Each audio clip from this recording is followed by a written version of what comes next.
It's so stupid, it's positively brilliant. The Brilliant Idiots Podcast. Yep, Charlamagne the guy. Andrew Schulz. We are the Brilliant Idiots, and welcome to another week. We're back. I had a nice little 2-week. It's good to have you break. back, bro. It's good to have you back. Listen, man, I thugged it out. You know, I got on a plane with the family, and we flew down to South Carolina. And I was home in Monk's Corner for a little while, and then I stayed on the Isle of Palms for a couple of weeks, man. And you know, once I got there, they declared the state of South Carolina a coronavirus hotspot. Whoa! And it didn't take me long to realize why they are a coronavirus hotspot. Why? Because all you see in South Carolina is people with no mask and no shoes on. And I'm not stereotyping. I'm not racial profiling. I'm just saying that at least 99.9% of those folks were Caucasian. Really? Oh, yes. I didn't realize, or maybe I did realize it, but I didn't think it was a thing. I didn't realize not wearing a mask is a political statement. I didn't know that. I didn't realize that. I didn't realize that if people are making political statements by saying, hey, we're not going to wear a mask. This is my idea of rebelling against the system. You know, people can't tell me what to do. Right. I'm like, oh, okay. I just don't want to get sick. Yeah. That's it. And if they're telling me that wearing a mask is what, you know, decreases your chances of getting infected with coronavirus or spreading it if you're asymptomatic, I'm just doing my part for the ecosystem, baby. Right. That's all. And what is it you think that they're pushing back against, like government overreach? I guess. I have no idea, bro. I think it's a combination of two things. I think it's a combination of people, you know, not wanting to be told what to do by the government, and also people riding with the president. Right. But even he wore a mask. He was at the hospital. He wore a mask. Finally. Yeah, he wasn't wearing one before. Yeah. Finally. But, you know, you've been beating it in people's heads for weeks that you do have to wear a mask. You don't have to wear a mask. If you want to wear a mask. Who cares? Like, you know, I think that we really don't understand how easily influenced people are. And that's not a black thing. It's not a white thing. You know, that's just a thing. In America, people are easily influenced by those they look up to. Right. That's just what it is. That's why you have religious leaders. That's why you've had cult leaders. That's why you have, you know, stands. You know, people follow the superstars the way that they do. That's why you people who worship teams. Like, that's just, we live in an idol culture here in America. And if your idol ain't doing something, you probably not doing something either. If your idol is doing something, you probably gonna fall in line and do that as well. So we follow the things that the people who influence us do. Yes, 100%. Right? And we follow them whether they're good for us or bad for us. But I think we're following them because we think they're good for us. Or at some point, they've done something that has been good for us, or they've done something that has made us feel good, or it's some type of benefit they have given us in some way, and that's why we continue to follow them. So I guess my question is, how much responsibility do we have as leaders over the people that follow us? A lot. And should we be held accountable for the behavior of our followers? And that's not just politicians, but like entertainers, you know, rock stars. You know, if rock stars are out there living some crazy life where they're fucking up hotel rooms and all that kind of stuff, and they're marketing that, should they be accountable if their fans start doing the same thing? To a certain extent though, right? Because if you have a song called "Tear the Fucking Hotel Room Up," right? Yeah, you know what I'm saying? Yeah. You know, when back in the day when 3 6 Mafia had a song called "Tear the Club Up," when you play "Tear the Club Up" and motherfuckers start tearing the club up, hey, that's a call to action, baby. Yeah, it's a reason that song was banned. Yeah. You know it was banned? Saying? Hell yeah, that shit was banned. What you mean? Tear the Club Up was banned. Like I don't know if it was. I don't know if it was CNN. I don't know if it was just clubs across the country. That song was banned. Like, you could, at least in South Carolina, you couldn't play that. You couldn't play "Tear the Club Up." Really? I'll give you a better example. CNN definitely back in the day ran a story on Young Jeezy and his snowman t-shirts. Okay. right? Because they knew Jeezy at the time was rapping about selling massive amounts of cocaine. He was the snowman. So there were schools that had banned the snowman shirt. That's why Jeezy came out with the mixtape, Can't Ban the Snowman. Right? Now, I don't know if he was influencing people to sell drugs, but he was influencing people to embrace a lifestyle that we know is not constructive for them. So I guess what I'm trying to say is like, at what point do we ever have to feel responsible? Like I said, I think it's when you're giving somebody a direct call to action. So You know if what I'm saying? but if we, okay, so direct calls to action we're responsible for, but just our everyday today behavior, we're not responsible if people follow that. No, I definitely think we are, because there's some people who show and prove through actions and deeds more than words and lip service. So you can watch the way somebody lives and be inspired. You can watch the way somebody lives and be influenced. That's why I think early on, people were like, other Republicans were saying, Trump, put the goddamn mask on. You know what I'm saying? Not just because it's good for the health of the country. It's good politically. You know what I'm saying? Like be a leader. Like show, hey, my leader is doing this too, so the rest of the country will follow. That's why it was so dangerous when he wouldn't put one on. That's why everybody got so up in arms. Like, bro, you're the president. If you don't put one on, what you think others are going to do? I guess I don't understand why it's become political, because you would think that the best thing for the economy would be if we could go back outside and purchase things and consume. I agree. The only way that we can do that without spreading corona is if people are using proper masks. So you'd think a strong economy president, which is what Trump runs on, is going to go, wear the shit that lets the economy start humming again. Well, I think wearing a mask for somebody like Donald Trump is admitting that you're wrong, right? So now he's dug his heels into the no mask. He's doing that heel toe. He got not not just the no mask. Yeah. The fact that coronavirus isn't real. Hey. Now, you know what I mean? That was his first thing. Like, coronavirus is a Democratic hoax. It's not real. It's just going to go away. I mean, shit, just 2 days ago, he goes, if you test half of the people, you'll only have half of the cases. I mean, he's right. He's not right. Bruh. Just because you ignore a problem. Our whole lives, I don't have an STD. I don't have an STD test. You know what I mean? You can't get the STDs without the test. It's better as a joke. When it's a joke on stage, it rips. When it's coming from the president, it sounds stupid as fuck.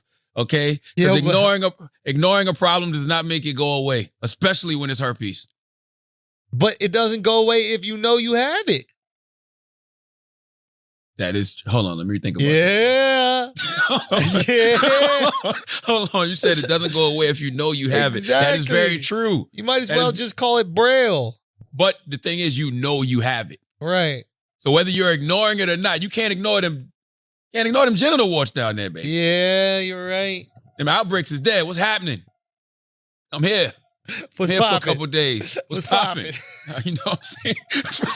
What's popping? Brand new herp just popped in. What did you? Herp's rental car. What did you see this week that was positively brilliant? Absolutely fucking idiotic. Man, you know what was absolutely idiotic? I'm going to be selfish with this one, but talk to me. We did this great piece on Ghislaine Maxwell, who was Jeffrey Epstein's accomplice. Yes. And she's still alive? She's still alive, allegedly. Who knows? Damn, I lost my bet. You had her out. You had her out early. Had her out early. I was like, they're not gonna play with her. They're getting her out first inning, baby. They're not even gonna play with her. They already set the tone with Epstein. Call in the relief. Call in the relief. They already set the tone with Epstein. We know what they expect. They're gonna get her out early. Right. So we did this piece. We put it up on YouTube, Instagram, Facebook, and I put a little clip of it up on Twitter. It gets over 1 million views on Facebook, and then Facebook takes it down. Why? Bullying. Who the hell are you bullying? If there's one group of people that you should be able to bully, it's convicted pedophiles. Pedophiles, bruh. What the fuck? Convicted? You can't call someone who's a convicted pedophile a pedophile? Nah, I can't. It couldn't be because of her. It had to be. I didn't see that one. But I love those videos that you do. Bruh. You must have did a quick little joke or jab at somebody else. I mean, yeah, there's tons of jokes, but every one of them, we do jokes and jabs at everybody, so they should pull down every one. If that's the case, it's just real curious, and I don't want to get all conspiratorial, but like, it is curious that these people are entrenched in the upper echelon of power, and a video is going super viral on Facebook that literally exposes only the factual things we know about them, right? I only went off fact. I didn't go off conspiracy or anything. I just showed the facts that we know about them and the people that enabled them and the facts we know about the people that enabled them. And that shit gets taken down from Facebook. Isn't that curious, bro? Well, you fucking up their game. Think about it, right? I never even heard of this woman. I never even heard of this woman until she got arrested, right? So, okay, we got to do our due diligence and make it a media story. Boom. So it goes out there, it becomes a thing.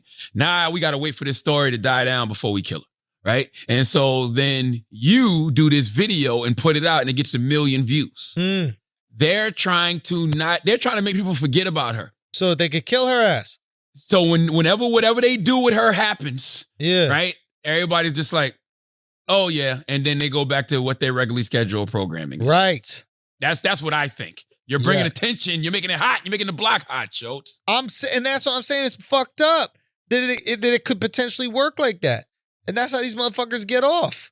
It pissed me off that if you take it down off of a bullying technicality, come on, bruh. Yeah, I am sick of you can show murder videos on Facebook. You can show shootings on Facebook. Like, how many horrible things have we seen on Facebook? They got white supremacist group. They got Facebook pages. And I can't make fun of pedophiles on Facebook? Yeah, and that's that. If there's one group of people that should be shamed. Shit. It's pedophiles. Come on, bro. Like, are we really going to be out here practicing tolerance for pedophiles? Come on. That's what you want to die on? That's the hill you want to die on, Zuckerberg? Like, come on, man. Like, yeah, it's I don't understand that. I really don't. I saw something else positively brilliant this week. What'd you see? I thought the way Jill Scott handled Kyle Cuero. He used to play for the practice squad for the Dallas Cowboys, but now he plays for the there is no XFL no more, but he played for the Seattle Dragons. He got on Twitter, right? And he did something that I don't understand why people do. Yeah. I really don't. I really don't. Everything doesn't need your opinion. Yeah. Remember when we used to have this saying like talking out loud? Or thinking out loud. Thinking out loud, yeah. Thinking out loud. So it would be things that you would think. Talking out loud is how you talk. You're just that's how yes, exactly. Talking out loud is that's exactly what you're fucking supposed to do. Right? You're supposed to talk out loud. But when you think out loud, thinking out loud is dangerous. But and I don't understand. He got on Twitter and he asked this question. He said, I can't find it. Where the hell is the tweet, Taylor? Basically, he said, do people find Jill Scott sexy? Like, really? Do people find Jill Scott sexy? Right. Why? Yeah. Like I just want to know, how do you think that's going to go your way? Right. Like when I see people do stuff like that, I think to myself, they want the attention. Mm-hmm. They want the smoke. They want to rile people up today. So when you see stuff like that, you even have to ask yourself, should I even give this any energy? No. Because that's what they want. Yes. That's what they're feeding into. Yes. And so he posted that. Oh yeah, he said people are attracted to Jill Scott, and by no means is she ugly, but y'all really sexually aroused by her. And Jill, after everybody came to her defense, she waited for like a day or two, and she was trending. Everybody came to her defense. She tweeted, "Wait, I was trending again? Okay then, justice for Breonna Taylor, justice for Sandra Bland, justice for Ola Watoyin Salu.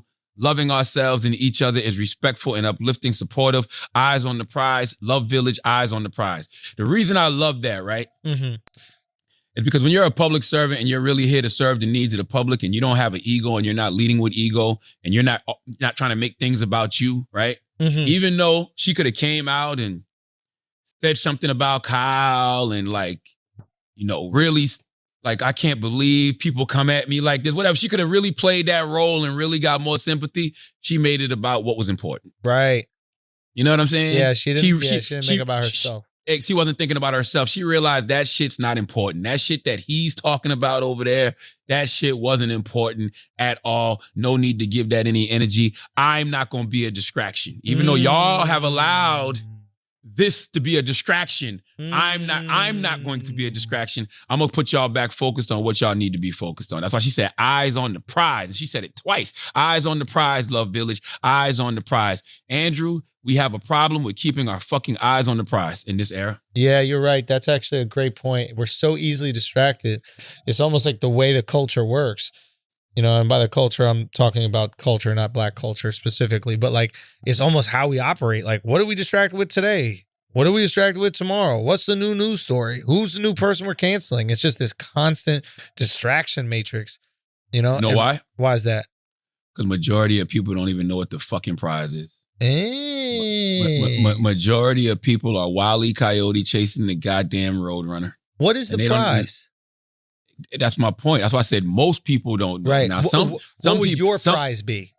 I mean, for me as a black person, my prize would be the changing of legislation. My prize would be reparations, right? And when I say reparations, I mean some type of economic equity package for black people. My prize is America really, you know, having a sense of atonement and saying, you know what, we recognize that slavery was wrong, and a lot of things that are happening in the black community right now are because of the systemic, systemic oppression, the systemic marginalization that we caused this community. So we want to make this right, and this is how we're going to make it right through this economic equity package. You know, we're going to start making investments into the black community. You know, we're going to change laws to change the way that we police. I don't think that they should change laws, change the way that they police. They just need to hire new police. I don't think you can reform. I really don't. I honestly, truly don't think you can reform police officers as they currently exist. I think it's like trying to reform a pit bull.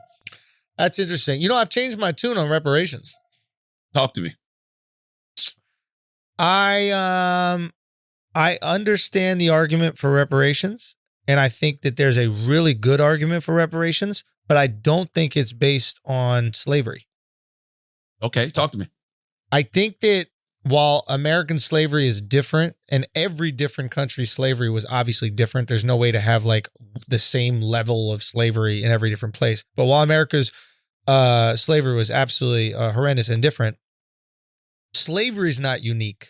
If we go back in history, every group of people will have been enslaved by another group of people, right? Mm-hmm. So I don't think because you were enslaved during a time where everybody else was also enslaved, that it means that there should be reparations for that enslavement. Because then, as a Scottish person, do I go back to England, and do some English people go back to whoever enslaved them, and does some Viking culture go back to another Viking culture and go, we want our reparations? It's endless. It just keeps on going on and on and on.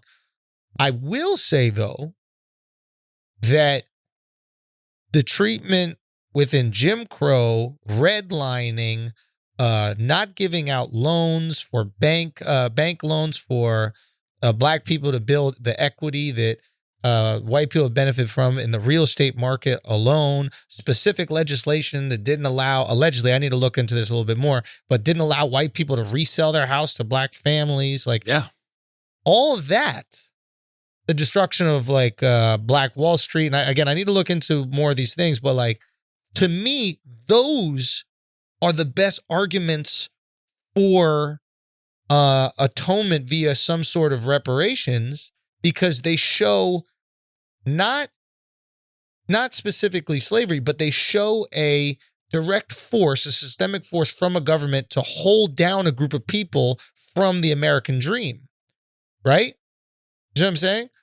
Yeah, but that's what slavery was too. It's all systemic racism. It was right. all the slaves system were did. Brought here, they weren't all brought the system here. did was kept updating. Right, exactly. They updated in different ways. That's all they did. I guess what I'm trying to say is that like if slavery is the end all be all for why a group of people should get reparations, I think the reason why it's used is because it's not though.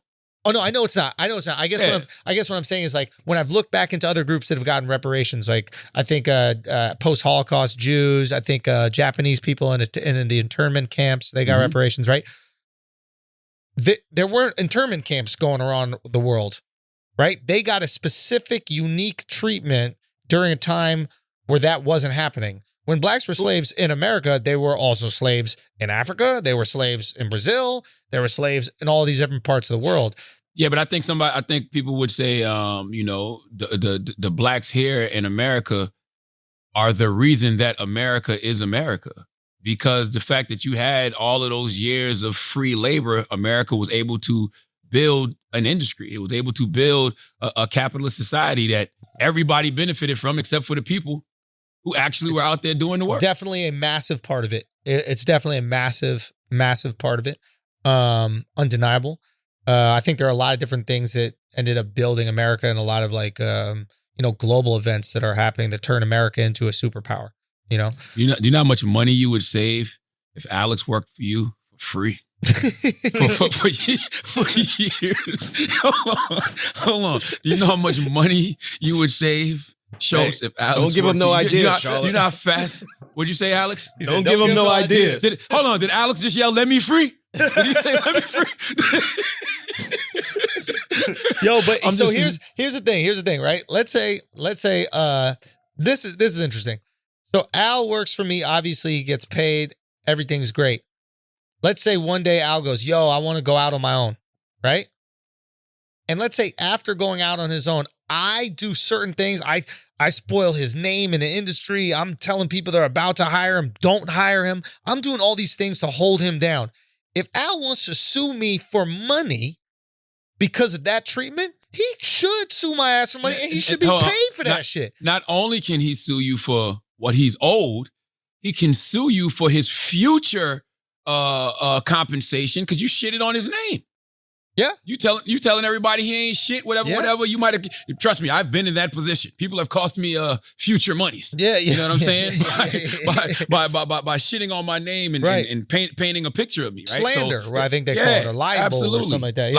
Liable, all of that. You know what I mean? So yes. But do you understand? You understand what I'm saying? Like, I think that a lot of times, if white people really understood, because I think a lot of white people are just super ignorant to the black experience in America post-slavery. I don't think there's any white people that are going to go, well, slavery wasn't that bad. All white people know is that bad. And then they think that once slavery ended, it was like clean slate, black people, you got the same ability as white people. Hell no. Okay. They think that because, in my opinion, if the conversation shifted from reparations for slavery to reparations for the treatment of Jim Crow, redlining, all these things, and we started educating white people on the systemic oppression, specifically financial systemic oppression that black people have went through, I really wonder if their eyes would start to open and go, oh shit, they were literally stopped from building wealth. They were stopped. You just said, first of all, does that make sense? Am I making sense? It makes all the sense in the world. All right. And that conversation is a conversation that everybody who makes black people have this conversation, and white people are listening to black people have this conversation. But I wonder if the average white person even knows. No, I don't think they know. But everything you're saying, that is the conversation when it comes to reparations. It's not just slavery. It is Jim Crow segregation. It is the legislation that was put in place to systemically oppress people. It is redlining. It's all of those different things. It's the war on drugs. It's all of those different things that go into why black people should have, some compensation. It's really just simple. It's a simple concept. America systemically did something to black people to put us in the position. Specifically financially, right? Like yes. Financially oppressed. And if you financially oppress, you should atone for the financial It's just oppression. that simple. Right? Systemically do something to get us out. It's really just that simple. I truly believe, and I know that there are black people listening to this right now, they're like, how could they not be aware of this? I truly believe that there are a lot of white people that have no clue what redlining is. They have no clue what just like not giving black people bank loans are, right? There was this interesting video that's going around. I have to check the legitimacy of it, but it seemed pretty good where in order to basically build out the suburbs and build 5,000 unit homes and stuff like that, or communities, you needed government-backed loans. And the only way to get those government-backed loans was if the developers agreed not to sell the house to black families, and then the people who bought it agreed not to resell it to black families. So now you have this situation where you could buy a house for cheap. I think it was the equivalent of $100,000 now. It was maybe $10,000 back in the day. And that middle-class family, which black people were middle-class back then, would have been able to purchase property. And now that house is worth $400,000. That's $300,000 in equity you get to pass down to your kids. You know what I mean? That changes shit over generations. You should read a book called The Color of Law. I ain't reading that shit. It explains all of that stuff in a very good way. But also, I mean, how many people, I guess maybe they do because they might have saw the 13th documentary on Netflix, but you think about the 13th Amendment. I haven't seen the 13th yet. But you're familiar with the 13th Amendment? Right. Which you don't have to pay people for. No. It banned slavery and involuntary servitude except as punishment for a crime. Right. So it provided a legal basis for slavery to continue in the country. Because think about it, Andrew. Yes. If I let you go, I let you free, but I don't give you anything. I don't give you any means to make any money. Yeah. What do you think you're going to do? What do you think a human is going to go do? So here's the thing. I've been thinking about that because I haven't seen the documentary, but someone explains to me the point in it, right? I've been thinking about how you make the argument to let's say real America people, like constitutionalist America people, right? Because there might be constitutionalist America people that go, well, white people go to jail too, and they end up doing free work as well, so this affects both people. Obviously, there's more black people per capita in jail, etc. We don't even have to get into that argument. But this is what I would say. It's unfair business practices. If you're a constitutional American, right, and you believe in a country and you believe in fair business practices, how are you going to let this prison that has free labor compete with this regular construction company that got to pay minimum wage? That's unfair to the mom and pop construction company, isn't it? Go ahead, Schulz. Let me hear some more. I like this. I'm just saying, if I'm a mom and pop construction company that's white owned, black owned, Mexican owned, doesn't matter what it is, I got to compete with slave wages. It's impossible for me to compete. So now you are punishing me as a business owner. We got to cut that out.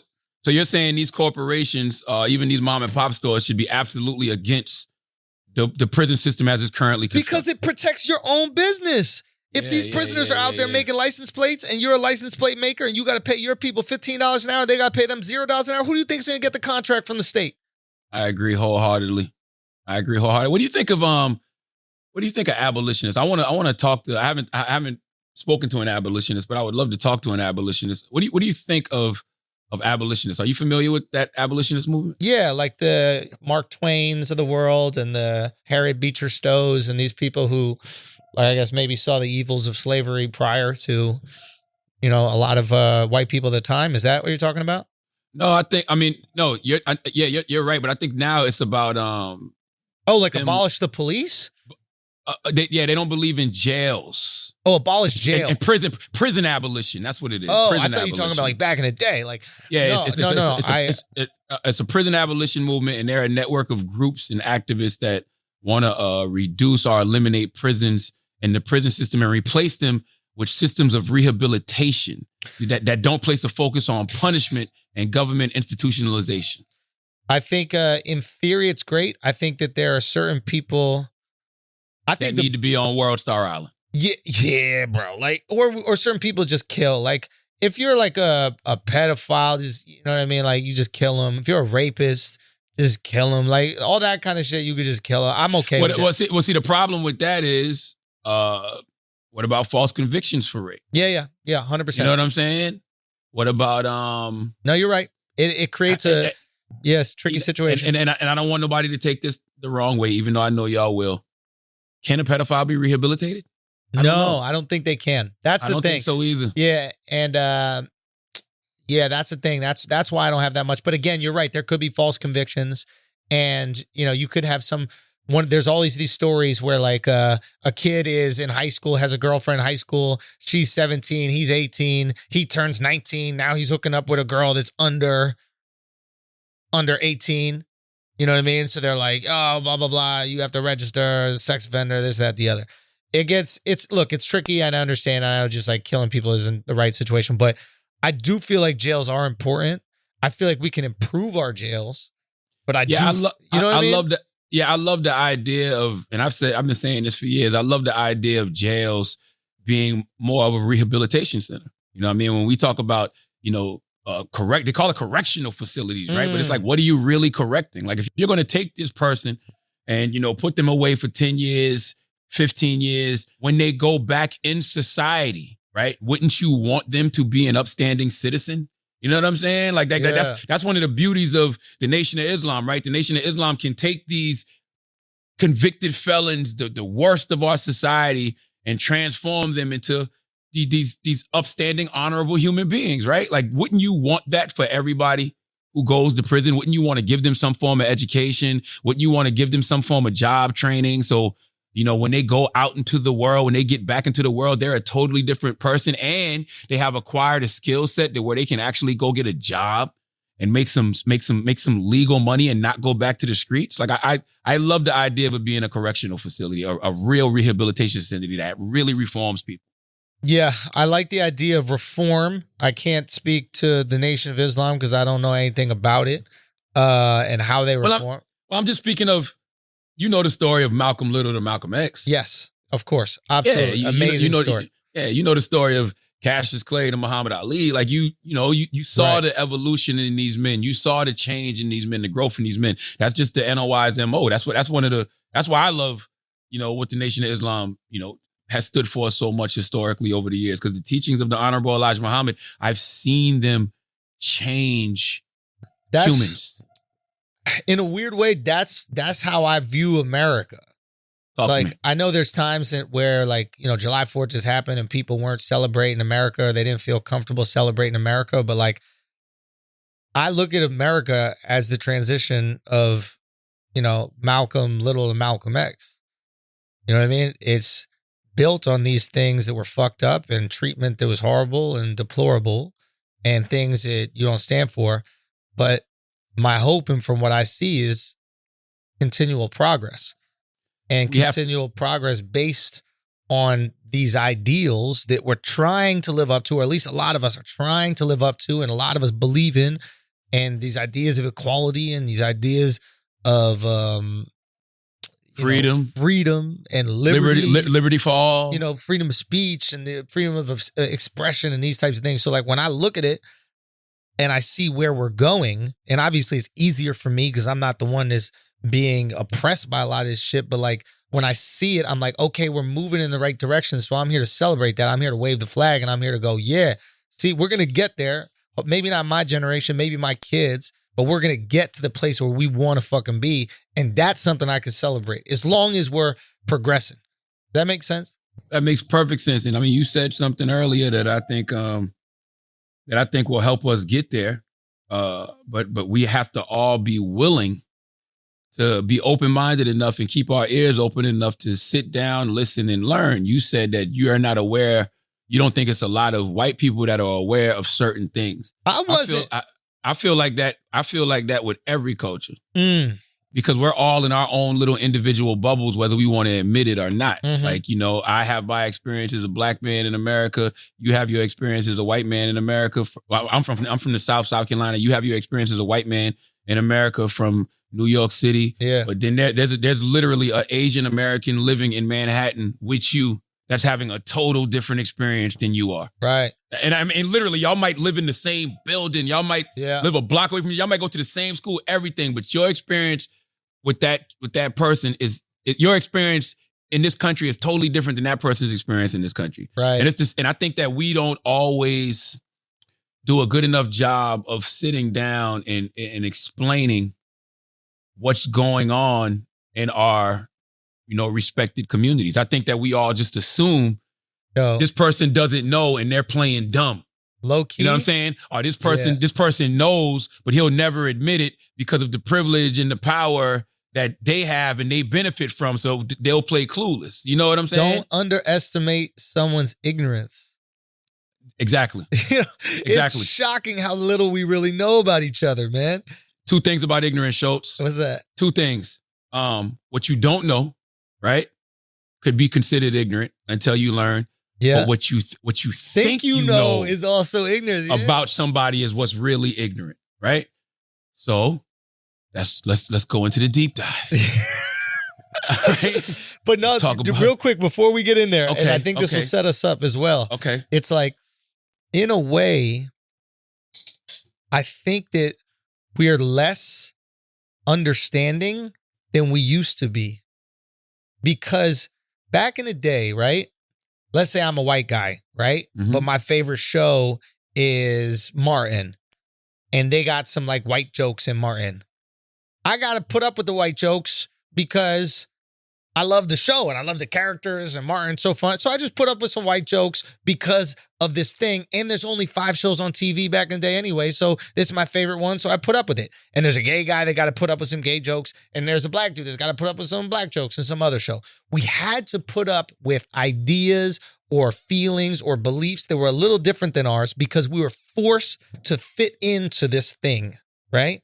Especially in entertainment. Now, we got a different TV channel. There's so much representation that we don't got to put up with nothing that's not exactly how we feel. So there's a different TV channel for every different group. And then outside TV channels, there's a different Facebook feed. There's a different Instagram feed. There's a different YouTube channel. If you want to be only black trans Muslims, you could be that and your community can be based on that. And that's it. And if you want to be Asian women that like Hello Kitty and that's it, that can be your community and that's it. And you don't have to tolerate nothing outside of that community if you don't want to. So in a way, I feel like we're less tolerant because we have the ability to not. Does that make sense? I like what you're saying. I do think that back in the day, the TV and the movies and the magazines, it did kind of fuck us up too. And the reason it fucked us up is because it's one thing to get a image of a person, right? The stereotypes of a person, or the caricature of a person, whether it's a white person, black person, gay person, trans person, Jewish person, whatever it was, Italian person. We all saw these caricatures of these people on TV. So that makes us assume we know who and what these people are. You're right. And look, since back in the day, you're trying to appeal to everyone. When you try to appeal to everybody, what do? You appeal to no one. Almost, true. Right? So it's like, if I'm trying to appeal to black, Asian, white, I'm going to water down everything to the most common denominator. So none of them are going to be like truly unique and nuanced characters. It probably wasn't till like shows started popping up on, maybe you saw different versions of it, but like I'm trying to think of like, shows started popping up on HBO, right? Like The Wire, where it was like this really nuanced look into like a specific group, and then you saw like Sopranos and these different things. Even like Sex and the City was like a nuanced look into like aging single white ladies. So like, and then all of a sudden those jokes reflected that specific community. And I think you saw a lot of this start to pop up afterwards. But I think prior to that, everybody was just stereotyped. Like if you everybody was just stereotyped, weren't they? Like back in the day, like I think. But to be honest with you, I think we're just getting out of that. You say back in the day, I think we're just getting out of that. Like now you're seeing nuanced black characters on TV, or now you're seeing nuanced gay characters or something like that. You know what? That's so interesting because think about it. When I grew up in the 80s, all I saw was what I would call now positive black characters. But back then, I didn't look at them as positive black characters. They were just black people. When I watch Good Times, I know them. When I watch The Jeffersons, I know them. When I watch Martin, I know them. When I watch Fresh Prince, I know them. When I watch Living Single, I know them. Like all of these different black people were represented. I know black people from the ghetto in the hood. I know educated black people. I know black people who are well off. Like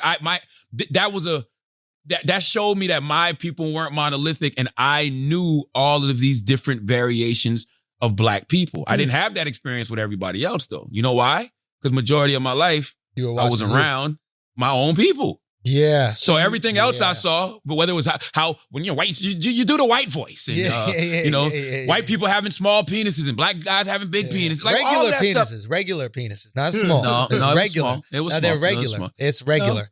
No, it's regular. It was a thing when a white guy had a big penis. Like that was like, oh, that's a new character. I never seen that. I never seen that in a movie before or a TV show. But and not only the people, the experiences. Right. And now that I'm older, when I think back on a lot of those shows, whether it was Cosby Show, Different World, Girlfriends, whatever it was, I have lived at least all of those experiences in a TV show because they were real life experiences. Right. Now, I don't know if that was the same for you with the stuff you was watching. I'm trying to think. Like I'm really trying to think. Like to be honest, I can't tell you what it's like to be Martin. I can't tell you what to be like a middle-aged black dude, with a career in whatever he was doing, radio or some shit, right? Like, what's up, WZUP, baby? I can't tell you what that's like. You know what I'm saying? Like, I don't know. So for me, it seemed like the most normal thing. I know this sounds really weird, but when I was a kid watching Martin, it wasn't a black show to me. I know exactly what that makes, bro, isn't that seem weird? But I never watched Married with Children and said this is a white show. I never did. Al Bundy was just a loser. Yeah. And I understood the Al Bundys of the world, because even at whatever age I was, there was always that washed up dude who was a star football player in high school who somebody was pointing out. My daddy would point him like, oh, look at him. He used to be a star wide receiver. Now he just washed up. Like, we all knew these people. So I knew the character of Al Bundy. I knew that curmudgeon. So then I'm curious, like, when did I see my first black show? Or when did I see my first, like, black movie? When did I see something that I was like, oh, this is specifically black, not a show that has black people in it? Well, let me think about that on my end. What was the first show I saw that was? So Al just said Empire, but I think it was before that. I think it was movies. Like, I know that was like, I was late, bro. Fuck out. I was late. No, but like, I'm saying, like, okay, I remember there were movies where I kept seeing the same black actors in them. Like Morris Chestnut would be in them. And I think then I started realizing, oh shit, there's like specifically black films that are targeted to a black audience that are reusing the same black Hollywood actors. Yeah, I hate how you say black. And then I went, Will Smith is not part of that. Denzel's not part of it. I was like, oh, there's a different. What? It's because Will and Denzel took roles that were just big, broad, bold stories. And by the way, there's nothing wrong with. Are you frozen? No, I'm here. I'm okay. I'm like really. I was like really engaged, bro. By the way, the stuff you're talking about, yeah, a lot of that stuff was niche. Yeah, niche. The fuck am I trying to say? Yeah. I'm not. Don't you say it because it might come out wrong. Yeah. What you're talking about. What you're talking about is niche stuff, like stuff that is specifically black. Yes. And for us, by us. Yes. And guess what? That's fine. It's great. Think everybody should have that. I really do. I think that one of the problems that we're having now is what you said earlier. Everybody's trying to cater to everybody. So you're technically not catering to nobody. We're all missing each other. Yeah. We're all missing each other. Like, I don't think it's anything wrong with having a country music television station. There shouldn't be. If people like country music, watch it. And if that station is 95% white because that's what country is, fine. But when country starts to reflect the Hootie and the Blowfishes and the Little Nas X, give them their love. Same thing with hip hop. If hip hop is a black genre and, we're over here with it, fine. But when other people start embracing it and they decide, hey, I want to rap too, or I want to dress like this, let them rock out. Yeah. You know what I mean? It's fine. But there's nothing wrong with saying, okay, that's country. There's nothing wrong with saying, oh, that's hip hop. There's nothing wrong with saying, oh, that's white, even though I don't even know what white is. What would be white? Culturally, what's white? Yeah. I don't know. I don't even know anymore. I don't even know anymore, bro. Is it safe to say Larry Bird is a white basketball player? Yeah, Larry Bird. But basketball, okay. Yeah, but basketball isn't exactly the whitest thing. But yeah, I hear you. Yeah. No, basketball don't count either because basketball is all about skill set. We don't chalk shit up to like white, but there are some white things. Like whitewater rafting is pretty white. Canoeing is white. Golf is white. Tennis is pretty white. Is canoeing white? First people I saw in a canoe was Native Americans, bro. It might be Native Americans. That's what I'm saying. Yeah, you're right. My first images of a canoe was definitely indigenous people. Yeah. Absolutely. Yeah, you're right. All right, we can take a break for a second, pay some bills. Guys, if you have a business and you do not have a website, I'm sorry, it is not legit. The internet is where it's at right now. And in order to be a functional part of this economy, this internet economy, you need to have a website. Where can you get your website? Squarespace. Simple as that.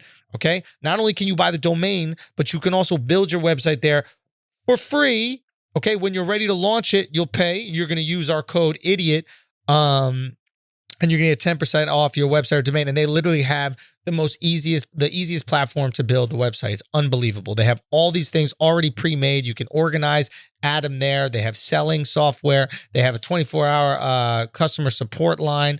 It's like incredible. It is the easiest way to build a website you can possibly do. And it seems like a daunting task because who the fuck knows code? Who the fuck knows anything? All you got to do is go to squarespace.com, right? Use the promo code IDIOT. You get 10% off your first purchase of a website or domain. Go do that. That's squarespace.com. Use that promo code IDIOT. Support this show. Support your business. Now let's get back to it. I do want to talk about Nick Cannon because I think this all goes into the conversation. I don't think we don't have to rehash exactly what happened this week, right? Like, I think people know what's going on. I mean, very quickly we could just say that he was fired from MTV, CBS for making CBS Viacom. Sorry, CBS Viacom for making anti-Semitic statements. Not for the racist statements, just for the anti-Semitic ones. Well, which I thought was really funny. Here's the thing about the racist statements, right? Yeah. I will never chalk up. First of all, I don't think people are inherently evil. Black people, white people. I don't think nobody is born inherently evil. You can't believe in God and believe people are born evil. No, it's not I don't possible. believe that. I don't believe that. I don't believe somebody's lack of melanin makes them less any more evil, any more savage. Now, if you want to have a conversation about the massive racial violence that white people have done in America, that's definitely a conversation. So here's where Nick fucked up, and it's really because Nick is regurgitating talking points and not synthesizing his own ideas. Right? Talk to me. I agree with you. And so he's regurgitating talking points. I forget the name of the woman who wrote the book, Frances Clearly West or something like that. I think. The ISIS Papers, I think, is the name of the book. But like, she makes a lot of crazy statements in it, using like pseudoscience. One being that like white people invented homosexuality in the black community to keep the numbers down, and like a lot of just other like nonsense shit. Right? A bunch of stuff you can't prove. A bunch of stuff you can't. And one of the things Nick said is that because white people are deficient of melanin, it forced them to leave Africa and live in these harsh environments. And the harsh environments and the fact that they weren't built because they were, as he says, less than, it created them or made them be savages, made white people become savages, and then they did all this savage shit, right? So it's pseudoscience used to justify something. And here's why it's fucked up. And I got to credit my boy Robbie for saying this. He put something really interesting on here. He goes, if Nick Cannon was just to say, hey, listen, for years, white people have called black people savages. But that's weird because white people have a history of mass racial violence in this country. Or not even this country, or colonization in the world. Colonization in the world. So whether you want to call it savagery, murder, whatever you want to call it, it's accurate to say that that they have a history of that. Exactly. So if he said, who you calling savage? Right? Like if he said, why would you call us savages? When the most savage action is colonizing and, oppressing these people, I don't think he'd get any pushback from anyone. You know why? Think about it. Me and you are agreeing right now, right? We can agree that white people have had a history of mass racial violence on this planet, right? But if I say, and it's because y'all lack melanin. Exactly. If you try now we arguing about some stupid shit. If you try to add science that is not supported by anything, then you get into this eugenics discussion where certain people are actually built better than or made better than based on the DNA that they have. And that is the definition of racism. That's the definition of like Hitler ideology. Like that's where shit gets bad. And the reason black people were labeled 3/5 of a human being in the Constitution, because of this skin. And because that's not accurate. The southern people need some votes. That's why. Exactly. But I'm just simply saying you can't look at me just because of the color of my skin and say I'm less than a person. Just like I can't look at you and just assume, okay, they're a savage. All right. Right. So that's where that conversation got messed up at. But I think but that's what it's happens crazy. when you're not thinking for yourself, and that's what happens when you're just spewing the shit that you read. And that's really on Nick. He got to be accountable for that. If you're gonna read some wild shit like that, you have to be aware of what you're reading and aware of what you're regurgitating. And this is the problem when you exist in your echo chamber. Like, if you're not talking to anybody that doesn't push back, I mean, people might be annoyed when we argue on this show, but it's good. It's healthy. I'll learn some shit. You'll learn some shit. We'll have our ideas bounce off each other and they just get sharper. Yep. You know what I mean? Yep. What do they say? Like iron sharpens iron or something like that? Yep. But Steel sharpens steel. Or steel sharpens. He's out there with a dull blade because he got nobody pushing back. And then the time you get pushback, it's when you say it to the fucking world, you lose your show. And that's why I said, if you're going to engage in those conversations, and not even just with Jewish people, if you're going to engage in conversations about the LGBT community, the Black community, the Asian community, how about talk to somebody from that community? Like, if you're going to have that conversation about Jewish people, talk to a Jewish scholar. Talk to somebody from that community who can correct you when you say something that's anti-Semitic, who can correct you when you say something that could be offensive. You know what I'm saying? And like, once again, I can't win that argument. I can't tell you that you're a savage just because you lack melanin. Right. Okay? But we can have a conversation about the fact that racial violence has been a distinct part of this country since 1660. 100%. That's a fact. Nobody would deny that, though. You can't deny it. You can name a million different things that have happened. Not even just the Black people. Even the most racist white person would agree, and they'd probably be like, "Yeah, we did that," but they'd agree. Oh, let's go back to something you said, Schulz. Go. If they know. Yes. They might not know. Well, I'm not even joking. They might not even know, think bro. Those were the good old days. They'd probably be celebrating those days. No, You know what I'm saying? Like, the ones that know are like, yeah, you know what? Run it That's back. right. You said you're sitting there talking about 3,446 Black people getting lynched in America from 1882 to 1968, and they dig hard. Like, woo! They celebrate June 18th. the last day. It's wild though, right? Because like I talked to like 8 of my Jewish homies yesterday. Right. But real quick, just to clarify, they didn't that's not why Nick got fired. Nick didn't get fired for the savage comment. He got fired for the anti-Semitic comment. And a lot of people, I think, are just so unaware of like Jewish culture, Jewish history, that they don't even know why the comment he said was anti-Semitic. I had no idea. Yeah. I just know that I can't tell a Jewish person what is anti-Semitic. Just like nobody can tell me what racism is. Just like nobody can tell a woman what sexism is. Just like nobody can tell a gay person what homophobia is. When I heard it and I saw the Jewish community in an outrage, I said, well, he must have said something.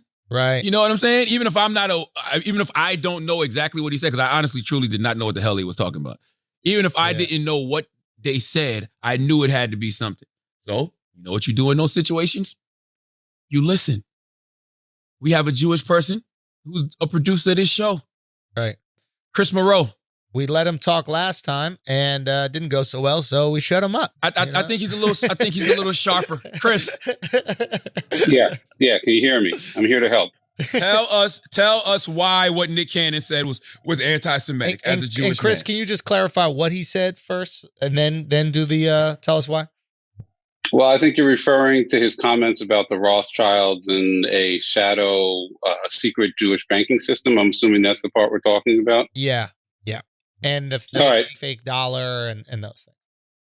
Yeah, I actually didn't understand the fake dollar comment, to be honest, but it all ties into a larger conspiracy theory that, basically claims that for hundreds and hundreds of years, Jews have secretly been controlling financial institutions around the world and pulling strings, making wars happen, and basically responsible. It's a scapegoating theory. It scapegoats a lot of the economic issues that plague countries, specifically in Europe, and blames that on the Jews. And the reason it's so dangerous is in recent history, I'm talking 60 years ago, it's gone beyond just rhetoric and talk. It's actually been used to fuel the Holocaust, to fuel genocide. The idea that the Jews were behind the destruction of the German economy post World War I is really what fueled the Nazis' rise to power. The belief that Jewish banking families, like the Rothschilds and other, similar institutions, were the cause of Germany's collapse. The term that was used at the time was they had stabbed the Germans in the back. But the Germans would have come out victorious after World War I and were in much better shape. But the Jews somehow, from behind the scenes, prevented that. That was really what gave the Nazis their initial momentum and brought them into power. And we know how that played out. So when Jews today hear you talking about secret banking systems and the Rothschilds, that's what it brings up. It's a trigger. It opens up a wound that probably will never truly heal, and it shouldn't. And it's important to note, and I'm curious to see if you were raised like this, Chris, but like a lot of my Jewish friends were raised from a very young age to never forget what happened at the in the Holocaust, but also the events that led up to it. So anytime there's an event that is even close, a sentiment that exists that's even close to what led to the Holocaust, like saying the Jews control the banks or that kind of stuff, this dog whistle that goes off in a lot of Jews' brains where they're like, this is how it starts. We got to nip this in the bud now. That's what you should do, right? That's how you prevent history from repeating itself. I think it's reading. Now, Chris, was that your upbringing? Every Passover, you read a book called the Haggadah, which tells the story of the Jews' exodus from Egypt and getting out of slavery in Egypt. Right. And, I read that every year from a kid up until this year. And, every Haggadah is a little bit different, but mine always ended kind of with the refrain, never again. Those are the two words that you hear over and over again as a Jew. Mm-hmm. Never again, never again. So when you hear talk about secret Jewish banking systems, I don't even think it's a dog whistle. I mean, I think it's pretty upfront. We're going to shut that down right now because, unfortunately, we know where that can go. And it can escalate very quickly. And a thing to clarify, which is very important. Nobody or no system is above criticism. For example, like the Rothschilds and the role that they specifically, that family specifically have played in like global banking, they're not above criticism. And simply criticizing the family is in no way anti-Semitic. But oftentimes the people that are anti-Semitic are using their role in global banking as a justification for their anti-Semitism. In the same way, it gets conflated, right? In the same way that like people who do not care about black people at all use black on black crime as a retort to Black Lives Matter. Black Lives Matter, yeah. Right? Like all those white people talking about black on black crime, they were never doing anything for black on black crime before Black Lives Matter, and they won't do anything after Black Lives Matter. They're simply doing it as another way of going, shut up. Right. And the fact is, there are plenty of powerful banking families historically and present day across the world. I mean, I don't think Chase Bank, I could be wrong, I don't believe that's run by Jews. There are plenty of banks that wield tremendous power, and they should be scrutinized and probably in a lot of situations criticized. But those aren't the ones you hear about. You hear about the Rothschilds. So when you hear about the Rothschilds in this setting, it is a trigger, essentially. I totally understand. And, I talked to like 8 of my Jewish peoples yesterday. Chris was one of them. And every single one of them explained to me why what Nick said was anti-Semitic, in different variations of the same way. And it basically was, to the root of it is those were just like the two talking points that have been used to persecute Jewish people for years. So, Yeah, the other thing was the Semite, they said like black people are the original Semitic people. And bro, I'm gonna tell you something. Can I tell you something? Can I admit something right now? Yeah, go. I have no idea what Semitic means. Bro. I'm talking about zero. Matter of fact, I'm gonna look it up right now. I'm with you. I had to learn last night. I called my boy Dove. You met Dove. And I was like, explain what was going on in here. And he's like, it's a semantic argument, right? So Semite or the Semitic people refers to the people that speak Semitic languages. I believe that's Hebrew, Aramaic. These are any like the old biblical languages. Is that right, Chris? Right. It would basically refer to the peoples of, like, I think you call it the Levant. You know, it would be modern day Lebanon, Jordan, Israel, Palestine, that area. Right? So, but here's the thing. And so here's the thing. So the people from that region are the Semitic people. Now, I think that he was saying that believe that he was saying Ashkenazi Jews were not the Semitic people because they're not originally allegedly from that region, right? Who said that? I think Nick was alluding to that. Oh, okay. Right? So he was like, they're trying to be Semitic like us, but I think that they would give pushback and say, hey, the original Semitic people were not black or white. They were Arab looking because that's where it started. So yeah, and in the dictionary it says Semitic, relating to or denoting a family of languages that include Hebrew, Arabic, Aramaic, and certain ancient languages such as Phoenician and Akkadian, constituting the main subgroup of the Afro-Asiatic family. Right. I'm stupid. No, just the regions that spoke that. I don't know any spoke of that I don't language. Know, I don't know. Okay. And to be fair, those languages were spoken all the way down to Ethiopia because I believe one of the guys from the 12 tribes went down to Ethiopia, and that's why they're Ethiopian Jews. Right. You know, so it's not to say that there aren't, but to say that the original Semitic people were black people, I would say the original Semitic people were Arab looking. Man, I don't know about any of this. Right. All I know is you can't tell someone what should and shouldn't offend them. Okay. Right. So Nick Cannon has apologized. And this apology was, it seemed, let me read some of it. I mean, he went in. You talking about the Twitter one? Yeah, the one on Twitter. Did you send me that, Taylor? No, I had it in here. Did you put oh yeah, I got it. Okay. He says, first and foremost, I extend my deepest and most sincere apologies to my Jewish sisters and brothers for the hurtful and divisive words that came out of my mouth during my interview with Richard Griffin. Mm-hmm. Didn't even call him professor. He said Richard Griffin, right? Is he an actual professor? Does anybody know? I don't know.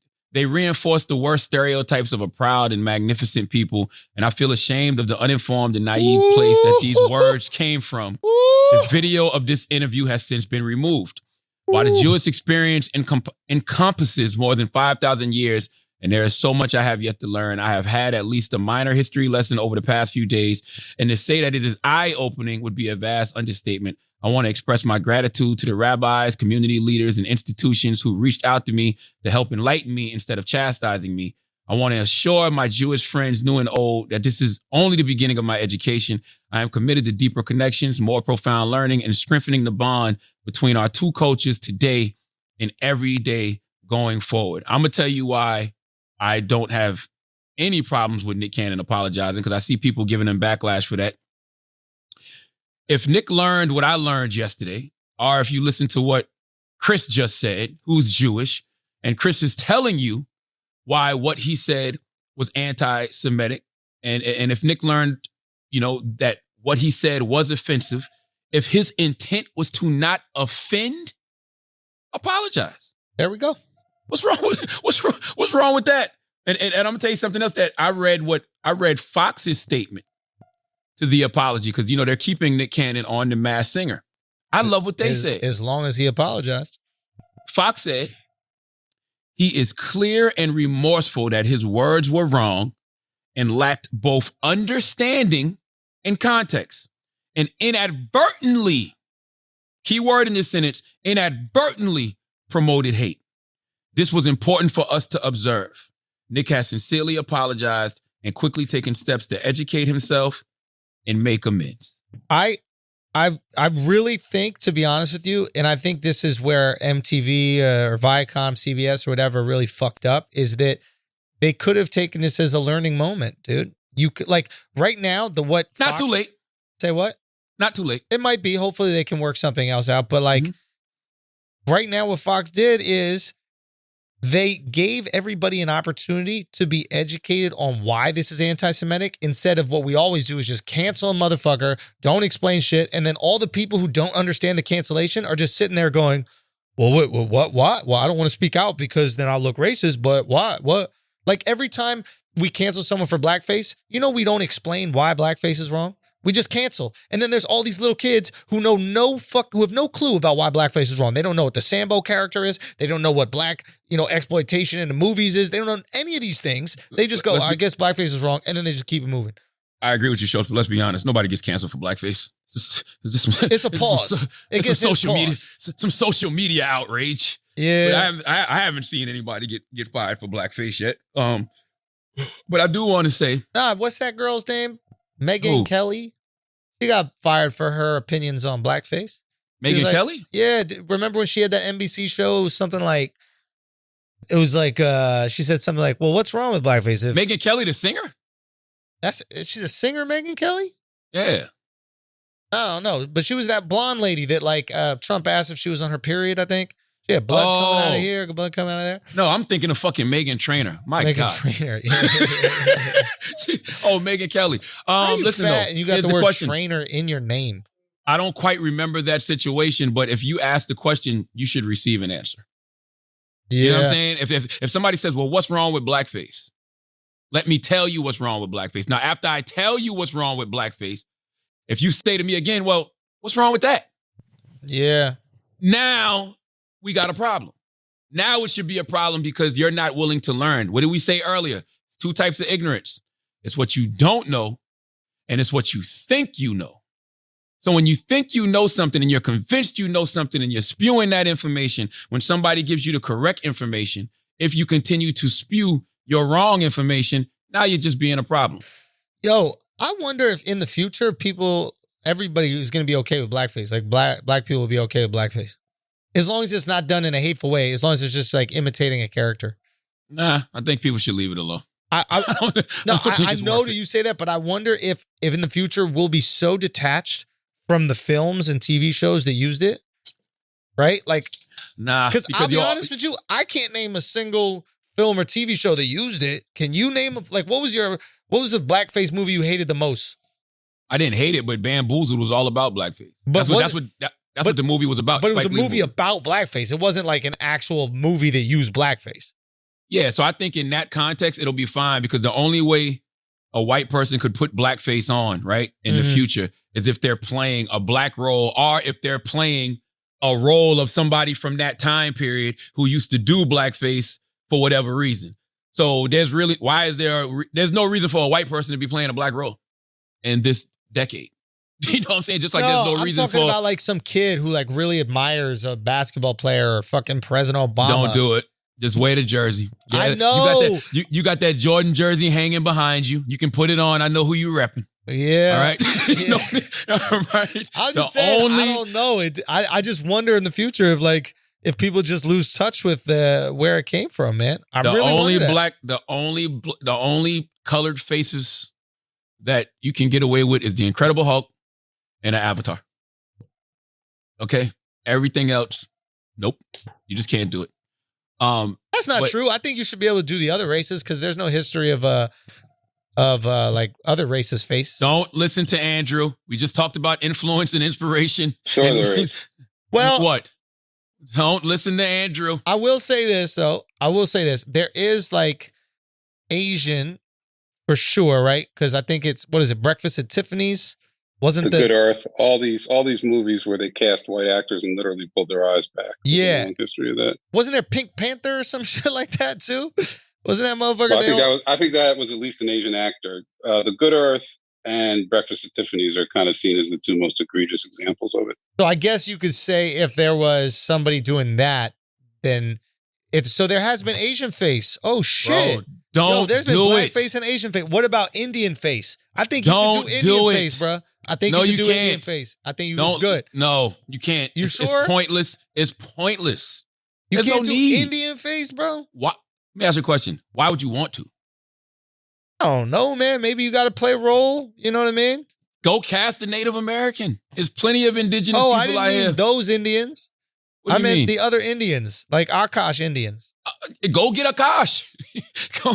You mean like, okay, yeah, go get Akash. There's plenty of them out there. Like, no. Listen. But what about for a Halloween costume? Can you be Aladdin for Halloween and bronze your face up? Can you be Aladdin? Bronze your face up. No, I've seen people actually get backlash for that. for that exact costume. Question: can you get a spray tan? Women do that all the time. Can you get a spray tan? What color is it? It's tan. That's brown. Technically, you're doing brown body. You're It doing depends. brown face. If you brown if you face, do, white foot.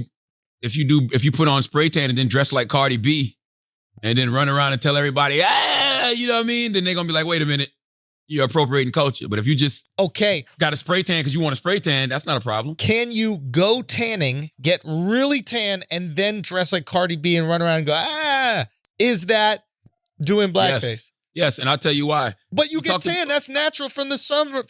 That's that melanin Nick was talking about. But you said she's running around acting like Cardi B. We had a conversation earlier in this podcast about stereotypes and about how a lot of the images that we saw on television were stereotypes of these people. So you're pretending to be what you think a Dominican woman like Cardi B acts like, or you're pretending to be what you think a black person acts like. That would be true if you were just being a generic Dominican girl or generic black person. But if you're specifically trying to be Cardi B, you're just walking around going, coronavirus.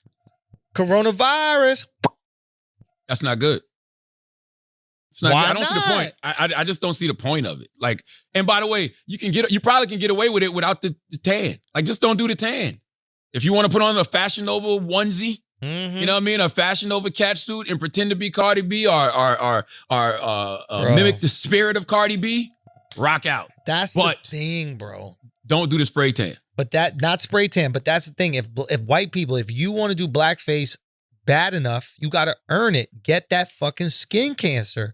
Go out there and tan the fuck out of yourself. How bad do you want it? Because that's natural, bro. That's natural. Hold on, back to the conversation. Because I need to address a few. Okay, people. go. Yeah, hit it. Because I talked about this, on Breakfast Club earlier this week, and they started lumping me in, with Nick Cannon and Diddy and D Wade and all types of other stuff, right? And I saw Candace Owens. Candace Owens, how are you? That's my third cousin on my father's side. She tweeted out yesterday, I respect C to God, but his comment that Nick Cannon's firing proves Jews have the power is off base. Then she goes on to say, did the hundreds of white people who have been fired over these past few months for disagreeing with the radical goals of Black Lives Matter prove that we have the power? Now, Chris, I asked you last night, why is me saying Nick Cannon being fired proves that Jewish people have the power? I mean, why is that offending some people?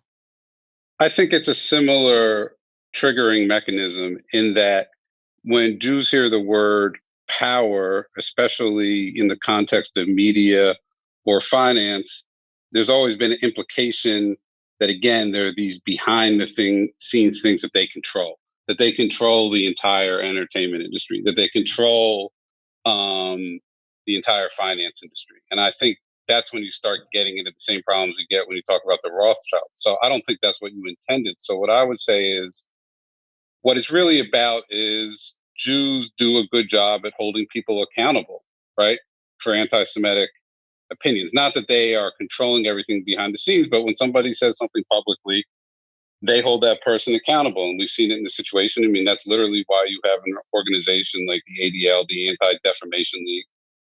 That's literally what they're there to do, to stand up and fight back, push back against defamation. Sorry, Chris. I would also say it makes it easier when you're in a position of power to execute that. And I think Andrew, a good example of that is when Roseanne said that lady looked like, what did she say? She looked like Planet of the Apes and ISIS or something like that. Remember? Yes. Remember? I remember that. I think it was Valerie Jarrett, I think. Valerie Jarrett, right? Yeah. When she said that, she got fired from her own show, and I believe the head of ABC was a black woman. I'm pretty sure of that. And I think right. I think that goes to show that, like, when there are people in positions of power, they can protect their communities and the world from racism. And that is the importance of representation. Is that not wrong? And that is exactly what I was talking about. Is that is that wrong to say? No. And I just want to go back to, Candace, I would ask Candace, first of all, what hundreds of white people have been fired for disagreeing with the radical goals of BLM? Who are these hundreds of white people who have been fired for disagreeing with BLM? I haven't seen them. Okay. But to answer her question, Black people don't have the power. It's not enough of us, as we just said, in positions of power to have the power. But I think we built a little bit of power via social media, enough power that we can raise awareness to racism and bigotry, but not the power we could have if we own something, and if we were the boss. I don't have to ask anybody to fire somebody or demand somebody be fired. I could just do it. Right. If I don't agree with what they did. And I feel like we all would want that kind of power, right? And as Chris just said, just like Jewish people demand accountability for attacks against their culture, that's something we all should want to emulate. Yeah, I don't think it should be a criticism. I think it should be something you aspire to get to. And so when I was, looking on, social media yesterday and people were sending me articles because I was really kind of out of the loop. I saw a Washington Examiner said that I implied Jewish people control the media. Like they posted what Nick Cannon said and then said I doubled down on what Nick said. I would simply ask those two journalists, why are y'all twisting my words? Don't put no stereotypes in my mouth. Okay? Yeah. They both said I implied Jewish people control the media. Why would you do that? I didn't imply anything. I made a statement. And if the word power makes you feel uncomfortable, I'll simply repeat what I just said. Jewish people demand accountability for attacks against their culture. That's something we should all want to emulate. And I think you qualified it with your statement about Breonna Taylor, right? Didn't you say like Nick Cannon got Nick Cannon, No, you said something about I would like to have the ability. We can't even get the cops fired. Black people can't even get the cops fired who killed for killing us. For killing us. Yeah. And I was like, I think that was the most important part of that statement that they just kind of skirted over, is that you were using this as an example of something that you would like to have. We would love to be in these positions of power where they can't. And on social media, it does exist. People are afraid of Black Twitter coming from them. They're afraid of pissing off Black Twitter. Let's be real. Absolutely. And it's been used as sometimes it's been used as a weapon of a miscalculated weapon, but sometimes it's been used as a weapon of justice. You know what I'm saying? Real talk. Like there's a lot of people. I don't think you have close to the amount of attention that's brought in these cases if it wasn't for Black Twitter. Oh, 100%. But that's the little bit of power that Black Twitter has. Mm-hmm. And listen, that power is going to grow. It's growing. It's going to grow from something that's on social media to actually creating some systemic change. You're seeing it now. You're seeing these organizations hiring more Black people, hiring more brown people, hiring more indigenous people, putting Black people in positions of power so organizations and companies don't make these kind of mistakes. Exactly. Listen, we all have cultural blind spots. We all do. To act like we don't is crazy. And to avoid having those cultural blind spots, you have people around you that are from that culture. And I think, go. No, when I saw people pushing back on me yesterday, I didn't get mad and say, y'all tripping, this is true. I'm like, Chris, why are they upset about this? I thought that was a compliment. Yeah. You know what I mean? Yeah. Because I want that type of ability to demand accountability for attacks against my culture. Yeah. Like, that's the whole reason we get crazy on Karens. Yeah. That's the whole reason we get crazy on people who say the N-word all willy-nilly. If you do a random act of racism on your job or in the street, it's the reason people are recording you and sending it on social media so people can raise hell, so hopefully some accountability can take place. Yeah, I think that's great. Yeah, I'm just annoyed at Candace because Candace knows she got some questionable shit in her past, some very questionable anti-Semitic shit in her past. So for her to pop off in the mouth is very curious. Very curious. She's had some interesting things to say, has she not? Oh, you talking about when that Germany thing where she literally yeah, I don't want to misquote it. Let me pull it up so were accurate. I don't want to do what other people. I don't want to do what other people do to me. I can't believe she opened her mouth about this specific topic. That is crazy to me. With what she said in that, what was it? It was like a Senate committee hearing or something like that.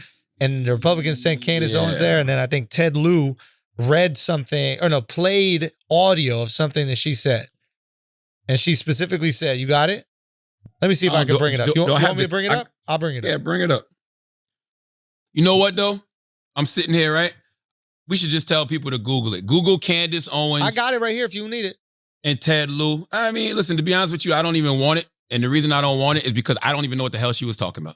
You know what I'm saying? Okay. So I don't know. I don't know what she was talking about. I just know that she made a statement last year and she received backlash and people were calling her anti-Semitic. So I don't know. I just thought it was strange that, she would try to gaslight this situation. You know what I mean? And I don't understand why the Washington Examiner and Newsweek try to gaslight this situation. Like, all I'm simply saying is don't put stereotypes in my mouth, because I wasn't trying to imply anything. I wasn't trying to imply anything. I said what I said. I made a statement, and I will say it over and over. I love. Oh no! Let me say this. I love the way Jewish people demand accountability for attacks against their culture. And that's something that we all should want to emulate. That's something that we all should want. I don't care if you're a woman. I don't care if you're LGBT. I don't care if you're Asian American. If you are part of any marginalized, oppressed community and you feel like people need to be held accountable for anti-Semitic remarks, homophobic remarks, transphobic remarks, racial remarks, I am happy that, you have the ability to raise awareness to it and get something done about it. Mm-hmm. I really do. Mm-hmm. And listen, and I love that Nick Cannon apologized. And I also love that Fox is keeping him on The Masked Singer. I just think that, I'm just happy. I'm just happy Nick didn't lose The Masked Singer. And I also hope CBS Viacom comes back around, because as you said earlier, Schulz, this is an opportunity for all of us to educate each other, man. Bro, yes. I do. Nick, I think most black people probably do not have a Jewish friend. I really believe that. I really believe it. I think I have several. You happen to be in entertainment. That is a fact. But what I'm saying is, you know what? I don't know if that is a fact, because I feel like that could be taken out of context. Nah, take it however you want. Take it however you want. But when you were growing up, did you have a Jewish friend? I'm gonna be totally honest with you. I don't know if I did or not. Exactly. I never thought about it. I didn't ask. I don't know if I had an Italian friend. I don't know what Thomas is. Thomas is my first white friend. Yeah. Thomas Evans. Thomas not used Jewish. to live right next. Clearly not Jewish. Yeah. But Chris, why do y'all say it so? How do y'all know? Because we know. White guy with the name Thomas Evans in South Carolina. I'm not pretty Jewish. comfortable. I don't like the way y'all are stereotyping. Right? Chris, I apologize. is it fair to say that most people, not just black people, white people, most people probably don't have Jews in their community? I think that's very fair. And I got to jump off in a second, but I think it gets back to what you were saying earlier about redlining, which is, I grew up in a Jewish world. I'm on the East Coast. My family's Jewish. I assume most people know Jewish history because it's what I grew up being told and reading and learning about. Bro. Jews represent probably, I don't know the exact figure, under 2% of the country. Let me tell you some crazy shit. When I was growing up and I was in elementary school, I thought everybody was Jewish, and I was the only one that was. It was me, Kwame Pamford, and Alexis Perez. But you grew up in New York. But exactly. That's how different the world was. And then I got into like high school, and I started to realize, oh shit, there's people who aren't Jewish as well, and most people aren't Jewish. I didn't realize that when I went to college. It was the first time I heard anybody say anything that was anti-Semitic. My boy said something like, oh, yeah, they really try to Jew you down on the price. And I go, what? And they're like, yeah, they try to Jew you down. And I asked him about it, and no bullshit, he didn't even know it was wrong to say. He just went. You know why? Because that was the image, that's the stereotype they used to enforce on movies and TV shows and everything else. Exactly. So it's like, so when he said it, he didn't even know it was wrong because he didn't have any Jewish people in his community. He didn't have anybody be like, oh, that's been a stereotype that's used against us, right? So it's like, I truly believe that moments like this should be more educational than punitive, right? Because if you just cut Nick out of here and get him the fuck out of here, and he's gonna roll deeper into that type of no, not even Nick. Somebody else is gonna make that same mistake. Sure, because there was no education done. Yeah, right, and that's what should happen in any of these situations. That should happen when you say something anti-Semitic. That should happen when you say something that offends LGBT. That's what should happen when you say something that offends Black people, women, whatever. And that's the biggest takeaway, right? And Chris, I don't want you to jump off just yet because I want to say this. I just simply think Nick needs to be educated on the Jewish community. And in turn, he can help to educate Jewish folks on the Black community. There you go. And we all have cultural blind spots. And sometimes those cultural blind spots make us perpetuate negative stereotypes that lead to people's persecution. That's why I love the statement that Fox said. Oh, let me say this one line from Fox. I just had it too, God damn it. Hold on. It was this one line in the Fox statement what they released where they said, yes, this was important for us to observe. Nick has sincerely apologized. Oh, no. Yes. What he said was wrong and lacked both understanding and context and inadvertently promoted hate. Right. Right. And I think that's what happens when you have cultural blind spots. You inadvertently promote hate, or you inadvertently perpetuate negative stereotypes that leads to people's persecution. That's right. And that's what happened in this situation. But I don't care what nobody says. Black and Jewish people need each other. This is something me and Chris was talking about last night. Our struggles are too similar. It's two oppressed, marginalized groups. We need to come together in this moment and fight against the real enemy, which is Andrew. All right? Try to take me down, baby. I'm with you. Come and get it. On that. But seriously, the real enemy, which is white supremacy. That's it. That's all. Guys, I think we got it. I think that was a great talk. Yeah. All right. As always, if you listen to this podcast, you think we're smart, you think we're intelligent, you think we're brilliant. You're absolutely right. If you listen to this podcast and you think we're just a couple of idiots who don't know shit, you're right too. It's the Brilliant Idiots Podcast. Thank you for listening. Peace.